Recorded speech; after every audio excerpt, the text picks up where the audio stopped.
People in the box ready? Okay. Welcome to the 8th grade parent night here at Hardy Middle School. My name is Harold McCray, the proud principal at MacArthur High School that is opening this fall. I wanted to ensure that I had an opportunity to speak with our folks, our parents, our students, staff, individual community members who are interested and kind of talk a little bit about the school and the work that we've done so that next week when enrollment starts on March 31st, you can make the appropriate decision and hopefully choose MacArthur. And so I'll go through some few slides. Some of the stuff you've seen online, I'll kind of expand a little bit more in detail about where we've been and what we've been doing, and then I'll answer some questions that you may have. There are certain topics that will come up. Some of them I will have extensive answers for. Some of them are beyond the scope of the work that I do. But still, we have our members here from DCPS who will help with that work, and I'll introduce them when that time comes. All right, we can go ahead and get started. So as you can see, March 31st enrollment begins. If you have not been to the high school or drove by it yet, 4530 MacArthur Boulevard in Northwest DC. If you're familiar with Georgetown, it's really not that far from there. Of course, this is a comprehensive high school, just like some of the other high schools in Washington, D.C. And for the first year, the exciting thing about MacArthur is that we're only opening with 250 students. So that's 200 ninth graders and 50 10th graders. So that's a great opportunity, especially for students who are transitioning from 8th grade into 9th grade, not to walk into a building and become a number, but an individual in which they can get that individualized support and where we can really focus in on getting used to high school. And to be honest with you, they'll be the majority because they're the 9th graders. So at the end of the day, although we have 50 10th graders, the 9th graders still will seem like they're in charge. But it's a great transition for them. We have been in the process of hiring, which has been very, very demanding. I think we've spoken to over 100 different candidates from all over, and when I say all over, I do mean globally. So sometimes, when we're interviewing people from China and the time zones and the things that we have to do, but we do this intentionally because we want to ensure that we are putting the right people in front of your children once day one starts. You can go ahead and click for me, please. So, there are some questions that I know that are coming up over and over again. I'm going to, where'd you go? Allow my partners here from DCPS to go through this. And it's important because I know that there are a lot of questions about transportation, the location of the school, how can they get in, and all of these different things. And so I want to make sure that I give my partners the opportunity to kind of talk about this. Pay especially attention to the answers that they give you around the in-boundary and the applying. So I'll stop right here and I will turn it over. Thank you. Hi everyone, my name is Cheyenne Ide. I'm the Deputy Chief of School Planning for DC Public Schools. That basically means that my team and I have been doing a lot of support since Mayor Bowser announced the opening of MacArthur last year. Try to get the community working group going, engage with families, some of those public surveys you might have seen over the past year. That's been us. Trying to get engagement, get a sense of what people are looking for. Now, of course, we're very excited to be leaning back, handing this over to the real team, to Dr. McCray, to get this school fully open. Now, a couple of these are really hot topics that we hear. The first being transportation. We've heard very clearly from folks. We've had a transportation survey going out for a while about some of the challenges around public transportation to get to MacArthur High School. So we've been talking with WMATA, their partners throughout the city, about the possibility of expanding bus service. I have some good news and I have some delayed news. One is that WMATA is very open. It looks very promising that they will expand D6 and D33, that they'll have that running more often around start and end times for MacArthur. We're excited about that. Now, we've heard really clearly that folks want to see more bus lines to have different parts of the city, particularly even of the surrounding area, be able to reach the school by bus. And they are undergoing a big redesign process next year, just an overall overhaul of WMATA's bus lines. And they have very clearly heard us that we would like to see more lines reach MacArthur. They've been really open and positive about that, and so we do think that's promising for the upcoming school years. So for the immediate August 2023 opening, we think the existing bus lines will run more often, but we're hopeful in the future there'll be some additional options through that redesign process. In boundary to MacArthur. So we are in Hardy Middle School right now. If you're in boundary to Hardy Middle School, that means you're in boundary to MacArthur. The two boundaries are identical. If you live in boundary, then you do not need to do any sort of application. Doesn't matter if you attend Hardy currently or you go to a different school. If you live in this boundary, you have a right to attend MacArthur. If you go to Hardy, of course, you have a feeder right. That's a little different. But just specifically, if you live in this boundary, if you want to double check that, you can check online. We have our DCPS Enroll website where you can confirm. If you're applying through the lottery, so anybody who either is not coming from Hardy or does not live in the Hardy-MacArthur boundary will apply through the My School DC lottery. We can talk in depth about the lottery if someone is interested in doing that, but just know that's the pathway for anybody who doesn't have that feeder or that boundary right. One thing we are offering is a transfer preference. Now, if you're at Hardy, this does not apply to you, you can just go to MacArthur. But if you currently attend, or your child attends Deal or Oyster Adams or Jackson Reed, really any school that's feeding into Jackson Reed, we're offering a transfer preference for those students. Now, you all are well aware that the concept behind MacArthur is to try to reduce the overutilization at Jackson Reed.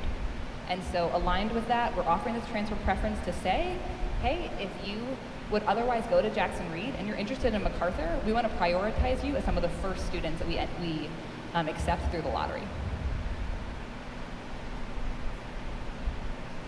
And then last topic on that lottery, if you missed that deadline to apply by February 1st, this is a very easy answer. You can still apply. You'll just be added to the wait list. If you've got a transfer preference, you'll be added to near the top of the wait list. Otherwise, you'll be added chronologically. Anything I'm missing? Okay, I'm sure there'll be more questions, but McCrae's got most of them. Thank you, Cheyenne. All right, so why would you consider MacArthur? First and foremost, we think about the new school setting. A lot of times when you are entering schools, the culture has already been set, has already been established, which is not a bad thing. But in this situation, it's a unique idea where students get to come in and they kind of help build what's actually happening at the school. So one of the, during my engagement tours with the students, they were asking about, well, can we have a debate club? Well, we certainly can. And the reason why is because you being the founding student, you and a faculty member, and of course other students as well, will be able to get those clubs and organizations started. And you'll set the foundation so that those that come behind you will be able to participate in what you've created.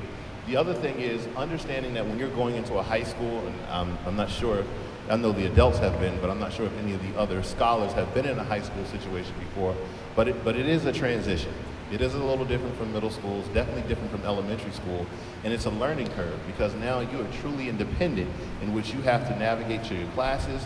You have 8 different classes a week that you need to go to, well, 8 different classes between the week that you need to go to, and understanding how to navigate the responsibilities. And high school can be a lot. So this smaller setting will be a great adjustment for those who are going into their secondary status in high school. You'll stand out more, small student body, especially if you're into playing sports, which we'll talk about later on in the presentation. When you go to other schools, sometimes there's a wait list, and you don't know if you're always going to get that time to play or if you're even going to be selected. But at this particular school, again, being the founding student of this school, your chances are greater. So it's the same thing with the clubs, the organizations, and understanding that. And I'll talk about the academics in a few minutes, but when I talk about choosing this place, I really believe and invested in this because I felt like it was time for a new high school to emerge in which we are really focusing on the rigor and we're building kids to be successful. Not only for them to get into college, but to be successful through college, and that way they can write their own story once they're gone. And so the teachers and the staff members that I'm hiring have to be committed to this process. It's not an option for them. So every interview I'm asking them, you know, I know you're coming to be a teacher, I know you're coming to be this and that, but what is your added value that you're going to pour into these students? What are you going to go above and beyond? And if you can't go above and beyond, this is not the school for you to work at. And it's very clear, and I make it very clear in every interview, because I'm very serious about the foundation of the school being built. There's a lot of eyes on us, and we want to make sure that we get it right. Can I promise that everything is going to be 100% perfect? No. No school that you go to is going to be 100% perfect. I don't care what school you select in DCPS. Nowhere you go is going to be 100% perfect. But we're going to make sure that we do everything to provide that top-notch customer service to the parent, the student, and the community. You can go ahead and click. So, the standard graduation requirements, doesn't matter which DCPS school that you go to, you need 4 credits of English, 4 credits of math, 4 credits of science, 4 credits of social studies. 2 world languages, and if you already knocked those out in middle school, that is absolutely great. We'll have world language electives, and I'll talk about the languages that we've chosen in a minute. You need a half a credit of art, half a credit of music, a credit and a half for health and physical education, and then 3.5 credits of electives, giving you a total of 24 credits that you would need in order to graduate from a DCPS high school. And so we're getting ready to get into the academic side of this, but I do want to make sure that I'm very clear. The same courses that are offered in some of these other high schools are the same exact courses that will be offered at MacArthur. The only difference is here is that all of the courses are honors courses, AP and honors courses only. So your students will be coming in starting with honors, well, it's called advanced English, and then depending on where they are in math, and then we'll talk about that. So if you go ahead and click for me. Okay, start here. So depending on where you're at in math, so if say you're an 8th grader, you've already taken Algebra 1. So then that means your class that you're taking as a 9th grader is going to be geometry. Well, say if you've already taken geometry, then you're going to start at Algebra 2. There are some students who've already completed Algebra 2, and so then we'll move on to that next slide that you'll see, which will be pre-calculus, AP pre-calc, statistics, calculus. And don't forget, we'll also have dual enrollment opportunities. Just like any other high school in DCPS, we're offering dual enrollment for our students as well. But just to keep you in mind that this will be an honors algebra, it will be honors geometry, honors algebra 2, and then you'll go ahead and move over to your AP courses. And so again, your math will be determined by the math that you're currently taking in 8th grade. So some of you may say, well, I haven't taken Algebra 1 yet. That's absolutely fine. Whatever the 8th grade class is, once you get into high school, your first class will be honors algebra. If you've already taken Algebra 1 again, then you'll start with geometry, and then you'll follow that path that's up there on the slide. Next.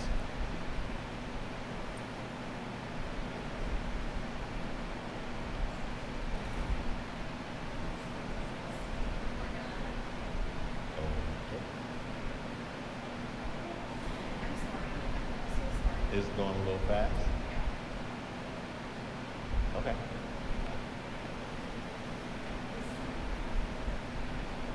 That was the next slide? Okay.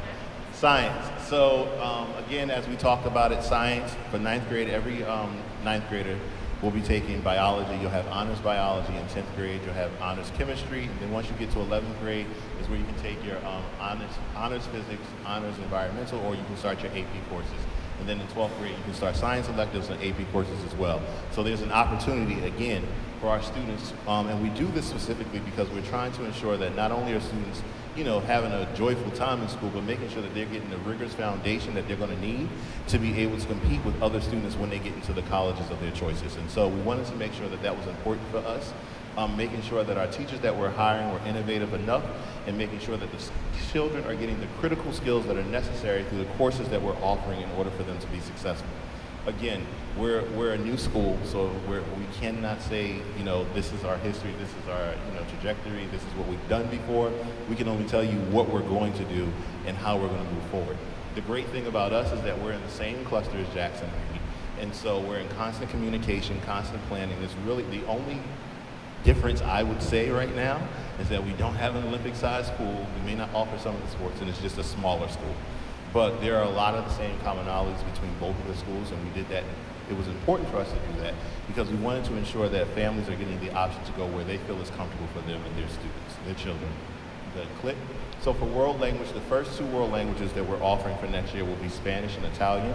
And reason being, just so that I'm completely transparent, when you look at the numbers, and keeping in mind that Hardy is the #1 feeder school for MacArthur High School. And so when you look at the numbers, Spanish and Italian are the highest 2 foreign languages that students are taking currently. And myself and the district, we all just felt that students need to continue on in that trajectory. Now, will there be other languages added? Absolutely. As the school grows, as we add our students each year, we will have more classes that will be offered. So for instance, next year when we bring in after this first year, the following year, school year 24-25, when we bring in our next set of students, we'll be offering Chinese. And so, again, each department, each grade level will grow as the school is growing. We'll be offering more. Visual arts, performing arts, and music. And so one of the great things that the district is promising us to start out with next year is that we're going to offer digital music and digital art. And so students will actually be able to create art pieces and music pieces digitally. It doesn't take away from the traditional general art and general music. Some of those courses will also be offered, but the focus will be around the digital music. Students will be able to produce music, compose music, and they'll also be able to play in the band. So we're trying to make sure that all of those things are going to be set and ready. I've been checking about this constantly over and over again to ensure that that art budget is coming through, because I wanted to make sure that we were offering a well-rounded opportunity for our students, and that is something that we committed to. I also must brag because we also have the, if I'm not lying, I believe the largest black box theater in the high schools. And so for those who are interested in drama and arts, that will be one of the highlights for our school. And so we wanted to ensure that, again, we wanted to make sure that students were getting an opportunity to dabble into things that they're going to be creative in, things that they'll be interested in, but making sure, again, that they're getting a holistic experience. So academies. There are academies at our high school, and some of them called CTE, but it's really like the academies. And the first ones that we're starting with are engineering and our computer science. And the reason why we're starting with these two first is because there was a survey that was conducted long before I came along, and students chose these as the top two academies that they wanted to see at their schools. There were other ones that came behind it, like business and culinary, and those things will come as the school grows. But for the first year, with the 250 set that we have in mind, we're going to start off with the engineering program, and we're going to focus on aerospace engineering. And so when we think about the fundamentals that students will need to think about, you know, if we're talking about engineering and space systems and spacecraft and defense systems for the government and things of that nature, they'll learn this information through the foundations of the engineering program. And then when we talk about the IT program, it's focused on computer maintenance. And so possibly at the end, if the students successfully complete the IT program, they'll be walking away with certifications when they graduate with high school from Cisco, and I forgot the other corporation. But it's important. These are things that are going to start internships, doors that are going to be open, scholarships for our students, and so that's why the academies are going to be important. So again, each year we'll probably be adding 2 or 3 more academies, but for the first year we're going to start with engineering, and we're going to start with the information technology. Athletics. So a couple challenges, but you know, we work through them. The only thing that I see that's unfortunate, we will not be offering football at our school just because we do not have a high school regulated size field. So unfortunately, we cannot offer football, but if a student chooses to go to MacArthur and want to play football, they have every right to play football at the nearest school in DCPS if they would like to. We will be offering basketball, but for the first year, of course, it'll be JV because we don't have any older students to offer varsity. So it'll be JV basketball. We'll offer the soccer club, which I'll talk about in a minute, cheer, flag football, golf.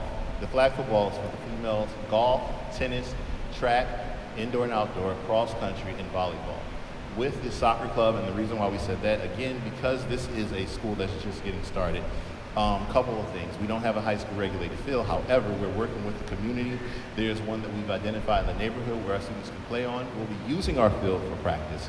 But as far as our games, they will be away, and we'll be playing local private schools and those schools that have JV soccer teams. And so once the athletic director is allowed to start working, which should hopefully will be soon, to be able to recruit, he'll be able to set all of those things up. He or she, excuse me, will be able to set all of those things up and be able to tell you more about it. But however, these are the sports that we're offering starting off. And so again, I kind of talked about this in the beginning. When you go to other schools, sometimes it's kind of hard to get on these teams. You could be, you know, you have that talent, but here at this school, you have the opportunity because you're the founding members, you're the starting members. And so part of that work, again, as we're looking for staff members who are coming in to be teachers and all the other staffs that we're hiring, we're also asking them about their coaching skills and will they be willing, because again, we talk about how are we going above and beyond to ensure that your student is getting a well-rounded experience. Where we at?